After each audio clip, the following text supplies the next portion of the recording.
Olá, meus amigos da Escola Dominical, a paz do Senhor, pré-adolescente de Jesus. Aqui estamos nós com mais uma edição da Escola Bíblica Dominical. Lição 11, o fim do mundo, revista de pré-adolescentes, edição especial da CPAD. Olha aí, gente, nós estamos trabalhando esta edição especial, a Bíblia e a Ciência.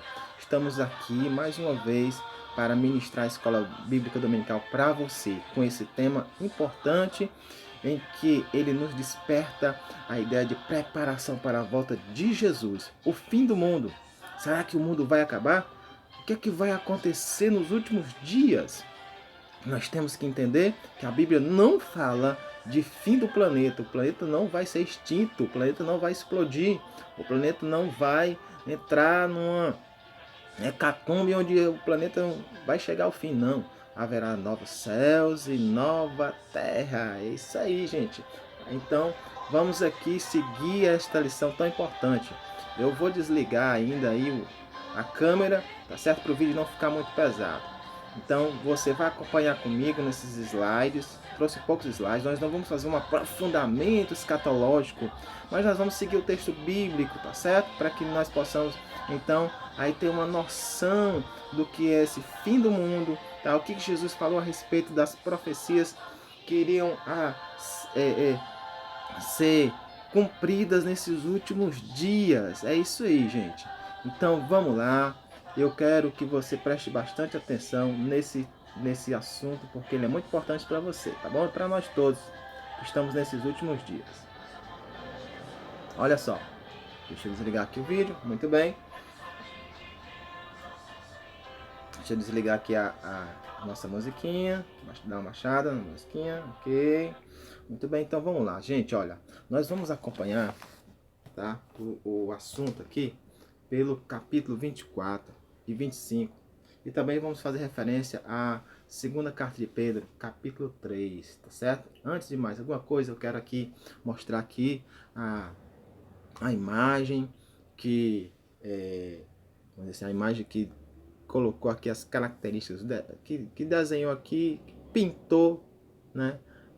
O filme 2012, a imagem que representou esse filme aqui, a imagem de capa, né? Que foi colocado lá nos cartazes do cinema, 2012. O que foi o 2012? Talvez você, né, não estivesse ainda. 2012, já tinha nascido, com certeza, né? 2012 para cá, mas talvez fosse novinho ainda, era bebê, tal, ainda não ia pro cinema. 2012 foi um filme que realmente trouxe uma expectativa muito grande em relação ao futuro, tá? Havia um calendário do povo chamado povo maia, aqui da América, tá? Um povo nativo, antigo, que falava que 2012, dezembro de 2012, haveria um hecatombe, o mundo chegaria ao fim, o planeta papocaria, então muita gente iria morrer. Então, essa profecia maia se transformou num filme aí, tá? Onde, claro, não vão pegar os aspectos da profecia em si, mas eles vão trazer aí um filme falando sobre o fim do mundo em 2012. E quando é que foi lançado esse filme? Em 2009. Olha aí, 3 anos antes de 2012. Imagine o pânico que não gerou em muitas pessoas. Muitas pessoas até fugiram, saíram das áreas baixas, foram para as áreas mais altas de algumas localidades, porque temiam que realmente acontecesse isso. Tsunamis, terremotos terríveis, certo? Então o planeta ia entrar numa catástrofe geral, certo? Então essas expectativas sempre acontecem, principalmente ou diante de alguns falsos profetas que aparecem por aí, ou então diante de uma passagem de um século para o outro. Por exemplo, né, de 1999 para 2000, você tem o bug do milênio, tal, aquele negócio todo, expectativa, muita gente estava dizendo que o mundo ia acabar. Então sempre existe isso, mas a Bíblia nos alerta, meus amados irmãos e amigos, que existem coisas para a gente ver, entender, né? Esse assunto do fim do mundo não não está assim totalmente coberto aos nossos olhos. Graças a Deus, Deus deixou a sua palavra com as profecias a esse respeito. Inclusive tem um profeta aí chamado Nostradamus, O Nostradamus é um profeta que o pessoal gosta de olhar para suas profecias e começar a marcar data para o fim do mundo. Gente, que coisa terrível, né? Mas graças a Deus nós temos a palavra do Senhor ao nosso lado. E eu vou trabalhar com vocês Mateus capítulo 24 e 25, certo? E vou destacar alguns pontos do texto. São esses os textos que nós vamos trabalhar, certo? Lucas 21 também complementa aí Mateus 24, 25, fala da questão da epidemia, das epidemias que vão surgir, tudo, né? E segundo Pedro, que fala também dos últimos dias, tá? Então vamos lá, gente, vamos pegar aqui o que é que vai acontecer. Mateus capítulo 24. Mateus capítulo 24, vou pegar aqui a minha Bíblia, vamos abrir, abre a sua Bíblia também, acompanhe, dê uma pausa no vídeo, acompanhe, olha aí. Então, Mateus 24, Jesus estava com seus discípulos, né? Jesus tinha saído do templo, ia se retirando, quando seus discípulos se aproximaram e disse, olha, Senhor, que bela construção, templo maravilhoso, bonito. Aí Jesus disse assim, olha, eu digo para vocês, vai ficar pedra sobre pedra. Jesus estava profetizando sobre o fim de Jerusalém, no sentido assim do templo de Jerusalém, que seria destruído pelos romanos no ano 70 depois de Cristo, né? Mais ou menos aí 35 anos depois da morte de Jesus, 37 anos, então Jerusalém seria destruída. E aconteceu realmente, historicamente comprovado, Jerusalém foi destruída. Realmente não ficou pedra sobre pedra, escavacaram tudo ali. Os romanos não deixaram nada em pé. E aí eles começaram a perguntar, Senhor, quando é que essas coisas vão acontecer? Quando haverá a tua vinda? Quando haverá consumação dos séculos, ou seja, é o que a gente chama de fim do mundo, né? Mas Jesus começou a dizer, olha, versículo 5, versículo 4, né? Vede que ninguém vos engane, porque virão muitos em meu nome, dizendo, eu sou o Cristo, e enganarão muitos. Esse rapazinho aqui que está no slide agora, é o Henrique Cristo, ele se diz a reencarnação de Jesus, certo? E tem seguidores, esses de azul aí, são seguidores dele. Imagine, gente, esse rapaz se diz a reencarnação de Jesus e ele fica... Já passou até na televisão algumas vezes. Ele diz, o meu pai. É assim que ele gosta de falar. O meu pai. Então ele se diz ser Jesus e vive numa boa, num sítio lá em Brasília, tá? Com seus seguidores, as suas tietes, vou colocar assim, que fazem músicas de louvor para ele e tal. É uma graça, é um negócio sério. Ainda existe pessoas que seguem.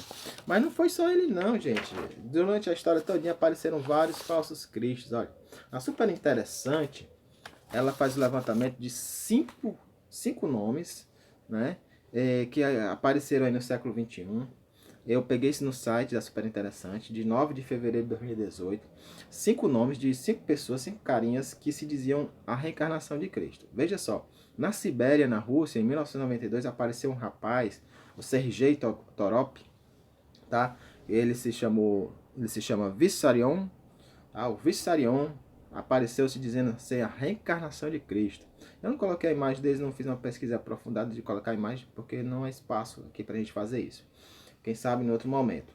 David Chappell, na Inglaterra também, apareceu dizendo-se ser a reencarnação de Cristo. E só que esse David Chappell, a matéria diz que ele não dispensava um cigarrinho de maconha, viu? E o Henrique Cristo, no Brasil, né, que esse rapaz aí, que o nome dele é Álvaro Thaís, tá? O nome verdadeiro dele, Álvaro Thaís, que também se localiza ali em Brasília. Inclusive, quando o Ratinho, o programa Ratinho, né? Ele foi convidado para entrevista e o Ratinho pediu para ele fazer um milagre. Cadê o milagre? Ele não fez nada, né? Então, em Tóquio, no Japão, apareceu esse daqui é mais fantástico. Esse cara aqui realmente é louco mesmo. Olha só, o Shoko Asahara, ele se dizia essa reencarnação de 3. Ó, Shiva, Buda e Jesus. Imagine a loucura, tá? E para encerrar aqui a lista dos 5, temos no México, no Novo México, Estados Unidos, Michael Travesser, ou Wayne Bent, né, o nome dele verdadeiro, Wayne Bent, que também apareceu se dizendo alguma coisa. Tá? Todos esses tiveram seguidores, por incrível que pareça, certo? Por mais loucos que eles fossem, certo? Então, a palavra do Senhor tem se cumprido. Falsos cristos, né? Eu sou Cristo e enganarão muitos. Eu sou Cristo, o meu Pai me enviou, como o Henrique Cristo costuma de dizer, né? E certamente ouvireis falar de guerras e rumores de guerras. Olha só, aqui uma imagem triste, né, de um pai ou um adulto levando uma criança aí afetada pelos desmoronamentos causados pelo quê? Pelos ataques na região da Síria. Ali muitos conflitos, né? Conflito armado de grande escala, tá? Então, entre as guerras que nós temos atualmente, gente, peguei aqui no portal G1 do dia 3 de abril de 2020, nós temos conflitos armados na Síria, no Afeganistão, no Camarões, na Colômbia, na Líbia, Myanmar, Filipinas, Sudão do Sul, Ucrânia e Iêmen. Ou seja, entre a América e a região da Ásia nós temos vários conflitos, e na África também, certo? Então aqui, só aqui nós temos 1, 2, 3, 4, 5, 6, 7, 8, 9, 10, tá? 10 conflitos, isso no período da pandemia. No período da pandemia. Então as guerras continuam aí causando realmente destruição e muita tristeza. Fruto da maldade, da perversidade, do pecado na vida do homem. E além das guerras, no versículo 7 diz que haverá fomes, tá, em grande escala, e nós temos aqui que alguns países da África são realmente afetados por essa situação, certo? A África, o Haiti também, né, por conta do terremoto que houve lá. Então, em muitos lugares nós temos fome. Mas a África, lembrem, a África não é um país, a África é um continente. Na África você tem muitos países ali. Então, você tem países ricos, Egito, África do Sul, você tem vários países ali. Então, aqui nós estamos falando da Etiópia. Essa imagem aqui, eu procurei na internet, são de meninos da região da Etiópia. Olha só os bichinhos esqueléticos, né? Isso tudo é provocado pelo que, gente? Pela falta de alimento. Mas é porque existe falta de alimento no mundo? Não. É porque realmente ali não tem, tá? O país, a Etiópia, a região ali, não tem uma boa administração, existem conflitos, problemas ali sérios. E muitas vezes, algumas pessoas durante essa história do século XX, século XXI, algumas pessoas têm trabalhado no sentido de levar mantimentos, levar ali donativos para essas crianças, para essas famílias que passam necessidade. Isso aqui é só um exemplo. Recentemente falaram também de que o mundo seria afetado por uma grande onda de desabastecimento por conta da pandemia, tá? Recentemente, né? Isso até há umas 2 semanas eu ouvi falar também na televisão, né? Nos jornais, telejornais, tem se falado muito isso devido à questão da pandemia. Devido à pandemia haveria um desabastecimento. Não vamos entrar aqui em detalhes, ok? Então a fome é algo presente no mundo, ainda existe pessoas que passam fome nessa cidade, aqui mesmo no Ceará, aqui mesmo no Brasil você vai encontrar isso aí, né? Gente passando fome, mas aqui está falando de ondas de fome, né? Ondas de fome produzidas pela seca, produzida por guerras, produzida por vários motivos, tá certo? Então Jesus previu isso aí. Terremotos, nós temos aqui o terremoto do Haiti, tá? Um grande terremoto, milhares de pessoas foram afetadas, certo? Eu fiz uma pesquisa aqui dos terremotos que aconteceram, tá? Eu não... De 1955, gente, 1955, desculpa, de 1905, de abril de 1905 a abril de 2010, nós tivemos em torno de mais ou menos 56 terremotos em escala assim realmente alta, de 7,5 na escala Richter a 6,9, que aqui é uma medida, né, do nível do terremoto. E, por exemplo, o primeiro aqui, isso eu pesquisei, encontrei no portal G1. Portal G1, você encontra lá os terremotos mais mortais desde o começo do século XX. E você tem o primeiro na Índia, onde aconteceram onde nós tivemos 20 mil mortos. E o último aqui, em 2010, na China, onde tivemos 2.187 mortos. Então, os terremotos continuam acontecendo, certo? Os terremotos estão também associados a tsunamis. Eu acho muito interessante o capítulo 21 de Lucas, tá? Estou passando aqui minhas folhinhas, minha Bíblia. No capítulo 21 de Lucas, no versículo 25, diz assim, ó: haverá sinais no sol, na lua, nas estrelas, sobre a terra, angústia entre as nações, em perplexidade por causa do bramido do mar e das ondas. Eu acho muito interessante esse texto aqui, porque ele fala do mar e das ondas, né? O que possivelmente pode estar se relacionando a tsunamis, né? Está se relacionando a tsunami. O capítulo 21, ele fala dos últimos dias. Inclusive, no versículo 10 diz assim: levantar-se-á nação contra nação, reino contra reino, haverá grandes terremotos e epidemias e fome em vários lugares, coisas espantosas e também grandes sinais no céu. Ou seja, a vinda do Senhor é precedida de sinais. E esses sinais estão acontecendo, as guerras, os terremotos. Agora é interessante, mas alguém pode dizer, mas terremoto sempre aconteceu no mundo todo. Mas agora Jesus dizer, né, naquela época, porque naquela época não havia uns estudos assim aprofundados sobre isso, né? Não havia sismógrafos, não havia uma ciência voltada só para terremotos. Hoje nós temos, certo? E entendemos hoje por que acontece esses terremotos devido à mudança das placas tectônicas. As placas andam aí um pouquinho, se locomovem e tal. Então, você tem o quê? Que Jesus, naquela época, dizia que continuaria havendo terremotos. Isso é fantástico, né? E só Deus poderia ter realmente, através de Jesus, revelado isso. Terremotos, guerras. Gente, nós temos tecnologia hoje para não ter mais guerra em lugar nenhum. Mas tem gente que usufrui, tá? Tem gente que tira vantagem das guerras porque vendem armas. Existem indústrias de armas que se alimentam dessas guerras, que continuam querendo que haja guerra no mundo. Quanto mais guerra, mais dinheiro para eles. Então Jesus estava apenas dizendo que, olha gente, vai continuar acontecendo coisas, sinais da natureza, o egoísmo humano vai continuar existindo, mas vai aumentar, né? Então, aquele tempo, há mais de 2000 anos passados, Jesus fala sobre isso, certo? Então, Jesus realmente é o nosso profeta, né? O nosso grande profeta, o nosso Deus feito homem, Deus Emanuel, tá? Que realmente nos apontou o fim. E nós temos visto que no século XX, gente, várias guerras. Primeira Guerra Mundial, Segunda Guerra Mundial, em escala mundial, né? Então você tem o que? Que as coisas estão acontecendo em escala mundial. A pandemia agora, a pandemia é escala mundial. Não foi mais uma epidemia localizada na África ou na América, não. No século XX nós temos a gripe espanhola, que se tornou uma pandemia, né? Você tem agora a Covid-19, pandemia. Então, o que está acontecendo no século XX? Nós estamos vendo a intensificação das coisas. Isso é o que? Dores de parto. Jesus fala em dores de parto. O que é dores de parto? É a dor que a mulher sente para ter um bebê, que é inevitável, ela vai ter o bebê. Entendeu? Então, as dores de parto estão sendo colocadas aí.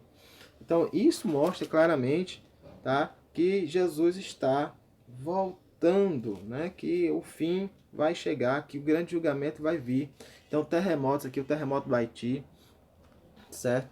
E tsunamis, as tsunamis aqui eu fiz na revista Exame, fala das tsunamis que aconteceram agora no século XXI, de 2004 para 2011, nós tivemos tsunami nas ilhas do Oceano Índico, com ondas de 10 metros, tá? Ondas de 10 metros, 230 mil pessoas mortas. Ilhas de Salomão, em 2007, 8,1 na escala Richter, 50 mil mortos, onda de 10 metros também. Ilhas do Pacífico, 8,3 na escala Richter, setembro de 2009, ondas de 12 metros, tá? Aqui muitas pessoas conseguiram escapar porque fugiram para as montanhas, região montanhosa. Outubro de 2010, Indonésia, seguido também de uma explosão vulcânica, tá? 7,7 na escala Richter.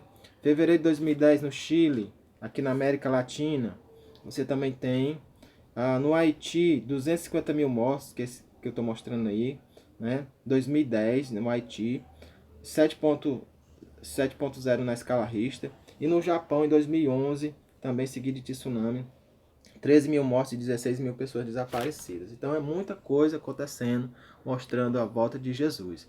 Outra coisa que marca aí a volta de Jesus é a perseguição aos cristãos. Nós temos vários países árabes, países na região 1040 do planeta, onde você tem o quê? Você tem uma perseguição aos cristãos, as pessoas não têm liberdade de fé. Na China, na Coreia do Norte, certo? Existe perseguição aos cristãos, principalmente agora com a pandemia, né? Muitos cristãos foram perseguidos, porque as pessoas estavam voltadas mais para o olhar mais para a pandemia. Mas aí se aproveitaram, né? Culpando cristãos de aumento da pandemia e tudo. Então você tem várias coisas aí. Isso aqui é na região do Oriente Médio, viu, gente? Essa imagem aqui, queimando aqui uma cruz, né? Queimando objetos da igreja. Então você tem o que? Uma perseguição. Tá? Nós temos uma perseguição também no Brasil, de uma forma velada, mas temos. Algumas pessoas se opõem ao cristianismo, né, de uma forma bem aberta, certo? E às vezes até tentando elaborar leis para diminuir a liberdade religiosa. Então, você tem o que aqui? Que no versículo 9 diz assim: e sereis atribulados, e vos matarão, sereis odiados de todas as nações por causa do meu nome. Nesse tempo muitos vão se escandalizar. O que é escandalização? Escandalizar? Escandalizar não é gritar, não, escandalizar significa se desviar do evangelho. Muitos se desviarão, tá? Trairão e odiarão uns aos outros. Ou seja, dentro da igreja haverá quem realmente trai os cristãos, quem realmente venha e se propõe a trair os cristãos e fazer mal aos cristãos, odiar os cristãos, entregar para as autoridades, certo? Para serem presos, para serem torturados, certo? Então haverá apostasia, né? Haverá tudo isso. Os falsos profetas surgirão, falsas religiões, por conta de que pessoas que saem das igrejas se dizendo que são profetas. É, gente, é tanta coisa acontecendo, tá, no mundo religioso. Pessoas que vão montar a igreja, montar religiões, montar filosofias de vida. O século XX foi recheado desses movimentos. O século XX mostra claramente o aumento desses movimentos. Tá? Então você tem igreja para tudo quanto é gosto, para tudo quanto é. Só que o que acontece? Seguir a Bíblia, né? Fazer o que a Bíblia diz, o que Jesus deixou para a gente fazer. Seguir a Jesus é realmente para poucos, né? A Bíblia diz que muitos, né, procurarão, mas não acertarão, né? Por quê? Porque não procuram verdadeiramente o caminho de Deus, mas procuram satisfazer suas próprias vontades, tá certo? Mas nós precisamos estar com o olhar para onde? Olhar para a Bíblia, a palavra de Deus. Aí nós temos os falsos profetas que surgirão dentro da igreja, muitas falsas religiões surgiram dentro de igrejas evangélicas. Ou seja, os carinhas começaram a ter as ideias e saíram propagando outro tipo de evangelho que não era o original, tá? Aí você tem as igrejas aí que a gente tem aqui no Brasil, várias igrejas que não são realmente cristãs, verdadeiramente cristãs, ok? Então você tem os falsos profetas, você tem a multiplicação da iniquidade e do pecado, certo? Você tem aqui essa imagem do Porta dos Fundos, o filme que fez aí realmente grande sucesso entre muitas pessoas, mas também trouxe grande comoção entre os cristãos, porque realmente trouxe uma proposta fora do padrão, né? Colocou Jesus aí como um homossexual. Nós sabemos que Jesus não foi um homossexual, né? Então desafiou aqui vamos dizer assim, a fé cristã, certo? Trouxe aqui uma interpretação da realidade que não é. Mas é liberdade de expressão. Mas também a liberdade de expressão tem limite, né? A liberdade de expressão, ela não deve ir contra a fé das pessoas, certo? O que foi que aconteceu com um cidadão acho que na década de 90, aí que chutou a imagem de Nossa Senhora, né? De Maria, a imagem de Maria. Ele foi processado, né? Por quê? Porque ele foi contra, ele se expôs de uma forma errada. E aí esse pessoal aqui também, de certa forma, está se expondo de uma forma errada, né? É humor, não sei o que, não, mas tudo bem, mas isso é bíblico. Nós não devemos nos sentirmos vão assim, afrontados, atacados, nós devemos atacar também. Não, isso é profético, isso é bíblico, vai acontecer, não tem como escapar. Então o que nós devemos fazer? Orar ao Senhor, pedir a Deus até que essas pessoas se arrependam, confessem a Jesus como Salvador, né? Quem sabe isso possa acontecer, se as pessoas possam ter um encontro com Jesus, nós devemos orar por elas para que elas possam se arrepender, porque a Bíblia diz que nós devemos orar pelos nossos inimigos, certo? Então, quem ataca a nossa fé, né? Está se posicionando como amigo? Acho que não, né? Então, nós devemos orar por essas pessoas. E aí aumenta a iniquidade, o pecado tem aumentado, pessoas que se dizem evangélicas não são, pessoas que estão levando o nome de evangélico, mas estão fazendo atrocidades dentro da igreja, tá? Falsos pastores, falsos cantores. Gente, é muito pecado e nós devemos nos desviar desses pecados, nós devemos nos afastar de todo o pecado, devemos levar uma vida santa, reta na presença de Deus. O aumento da iniquidade será seguido pela falta de amor, as pessoas deixarão de amar, tá? Até dentro da igreja haverá um esfriamento. Então isso é pronunciamento de Jesus, isso está apontando para o fim, mas nós não devemos ser assim. A Bíblia diz que quem perseverar até o fim será salvo. Versículo 13. Aquele, porém, que perseverar até o fim será salvo. E outra coisa que prenuncia o fim, gente, é a pregação do Evangelho. O Evangelho será pregado em todo o mundo. Está aqui no versículo 14.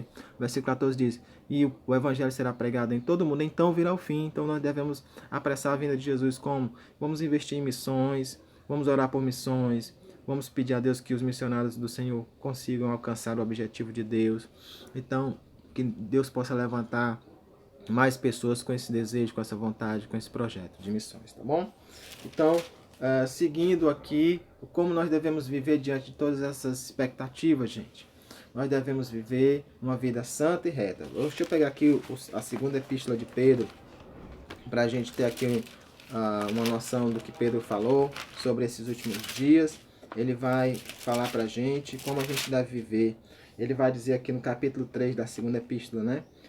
Da sua segunda carta. Ele vai dizer assim: amados, esta é agora a segunda epístola que vos escrevo. Em ambas procuro despertar com lembranças a vossa mente esclarecida, para que vos recordeis das palavras que anteriormente foram ditas pelos santos profetas, bem como o mandamento do Senhor e Salvador, ensinando pelos vossos apóstolos, tendo em conta antes de tudo que nos últimos dias virão escarnecedores com os seus escárnios, andando segundo seus próprias paixões. Está aí, né? A gente acabou de mostrar aqui. Isso é um escárnio, né? São escarnecedores. A Bíblia diz: virão escarnecedores com seus escárnios, andando segundo suas próprias paixões. Ou seja, o interesse desse pessoal aqui é dinheiro, tá? Não tem interesse nenhum em ajudar, tá? Eles querem atrapalhar a situação. A Bíblia diz aqui, versículo 4, e dizendo: onde está a promessa da sua vinda? Olha só o questionamento: onde Jesus vai voltar mesmo? Jesus vai voltar não, isso é mentira, isso é história, tá? Muitos estão dizendo isso, realmente. Jesus vai voltar não, tá com 2000 anos, Jesus vai voltar coisa nenhuma. Não observam os sinais, né, que nós temos colocado aqui, certo? Então nós temos epidemias em vários momentos, ó. Pra vocês terem uma ideia, aqui no mundo todo, né? A gente já teve aqui várias epidemias, ó. Eu até falei em Lucas capítulo 21, que fala das epidemias. Pois é, no século 21, no site UOL Notícias, eu encontrei aqui alguns relatos de epidemias. O vírus Ebola no oeste da África, 2013, 2016 e até o dia de hoje, já matou mais de 2.000 pessoas. A gripe H1N1, que tem a vacinação, graças a Deus, esses últimos dias, né? Nós temos a vacinação, surgiu no México em 2009, 2010. A SARS, Síndrome Respiratória Aguda Grave, que ainda continua atingindo algumas pessoas. A gripe aviária de Hong Kong, né? 2003, 2004. No século XX, a AIDS. A AIDS tem sido uma doença que tem matado milhões de pessoas. 32 milhões de pessoas já morreram por conta dessa doença. A gripe de Hong Kong, 1 milhão de mortos. A gripe asiática, 1,1 milhão de mortos. A gripe espanhola, mais ou menos 50 milhões de mortos. Então, assim, os sinais estão acontecendo. E nós temos que estar atentos, tá?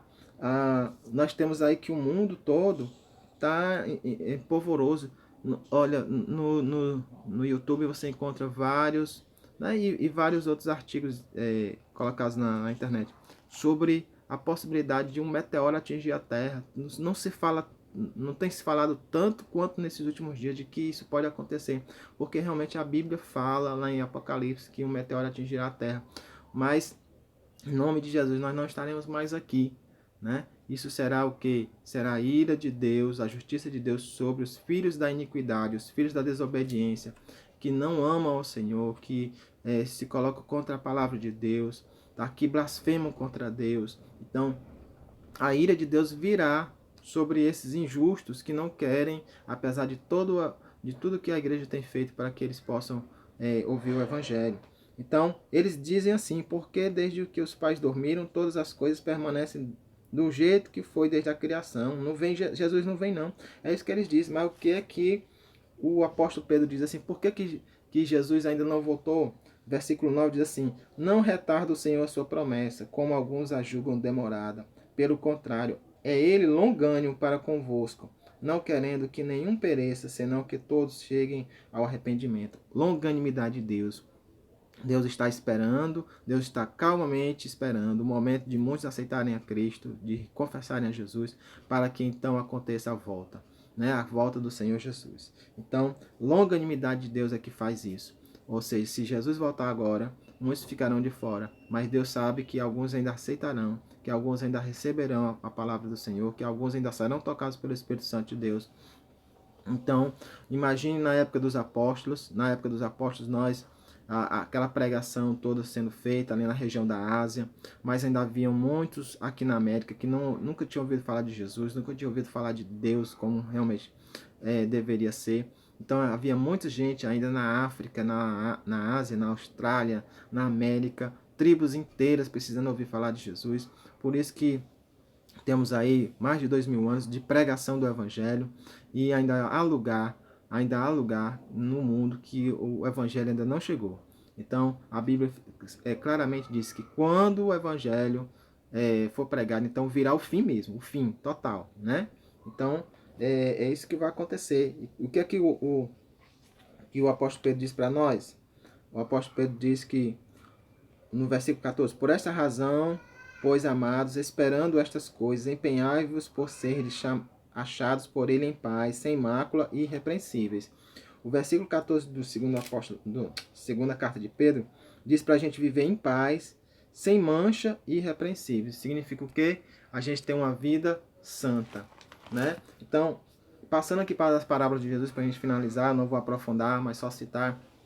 Logo após esse discurso da grande tribulação, discurso dos sinais da sua vinda, aqui no Evangelho de Mateus, no capítulo 24 e 25, ele passa a falar de algumas parábolas, ele passa a transmitir algumas parábolas que falam de quê? Falam que nós devemos nos relacionar bem uns com os outros, né? Não sermos servos maus, mas sermos servos bons, cumpridores da palavra, certo? Que amem uns aos outros. Aqui no versículo 45 do capítulo 24 diz assim: quem é, pois, o servo fiel e prudente, a quem o Senhor confiou os seus conservos para dar-lhes o sustento a seu tempo? Bem-aventurado aquele servo a quem seu Senhor, quando vier, achar fazendo assim. Então, que a gente possa servir a Deus bem, louvando ao Senhor, adorando o seu nome, sendo crente, sendo fiel, sendo verdadeiro, dando testemunho de crente, né? E não fazendo como alguns têm feito aí nesses últimos dias. Aí você tem aqui que nós devemos ser atentos. A parábola das 10 virgens fala de a gente estar atento, né? A gente estar preparado, a gente estar procurando realmente ter um encontro com Jesus, né? Esperando Jesus voltar, o noivo voltar. A Bíblia fala também da necessidade de a gente estar trabalhando para o Senhor. Aqui fala dos talentos, a parábola dos talentos, onde nós recebemos talentos para fazer a obra de Deus, não deixarmos de fazer a obra do Senhor. O que nós temos para fazer, façamos cantando, louvando, ensinando, né? Administrando os recursos, então fazendo o melhor para Deus, certo? Então, além de que nós temos em vista que haverá o julgamento, e o julgamento de Deus na página, no versículo 31 a 46 do Evangelho de Mateus, capítulo 25, versículo 31 até 46. Diz o que para nós? Que haverá um julgamento. E nós seremos julgados pelo quê? Versículo 35 diz assim: porque tive fome e me deste de comer, tive sede e me deste de beber, era forasteiro e me hospedaste, estava nu e me vestiste, enfermo e me visitaste, preso e foste ver-me. Olha só, nós seremos julgados nesse patamar, né, de não desprezar os nossos irmãos, de acompanhá-los nas suas enfermidades, acompanhá-los na sua prisão. Prisão em que sentido? Prisão porque eram cristãos, muitos cristãos foram presos, não teve vergonha, não tem medo de visitar os cristãos que foram presos por amor a Cristo. Não está se falando aqui cristãos presos porque fizeram o que era errado, não. Está falando de cristãos que foram presos porque amavam Jesus. Então, quando meu irmão tiver fome, eu dar de comer. Quando ele tiver sede, eu dar de beber. Quando ele tiver viajando e não tiver onde ficar, eu hospedar, certo? Então, aqui dentro da cultura judaica e dentro da cultura cristã do primeiro século, né? Jesus estava falando isso aí, da gente o que realmente andar em amor. O grande julgamento será feito a partir daí. Então, gente, há muitas coisas que a gente poderia aprofundar, mas nós não temos tempo e espaço para isso. Então, fiquemos aqui com é, essa palavra de orientação, tá certo? Que Deus possa abençoar grandemente a sua vida, tá? Pré-adolescente, tio, tia que ouviu essa palavra e que o Senhor possa fortalecer você na fé. Vamos esperar Jesus, Jesus vai voltar, tá? Nós temos certeza disso e Deus quer que a gente esteja preparado, Deus quer que a gente esteja em comunhão com Ele, fazendo a vontade dEle, ok? Então que o Senhor te abençoe, te ajude em tudo, que Deus possa te abençoar grandemente, tá certo? E vamos encerrar essa aula e a paz do Senhor para todos vocês, amém?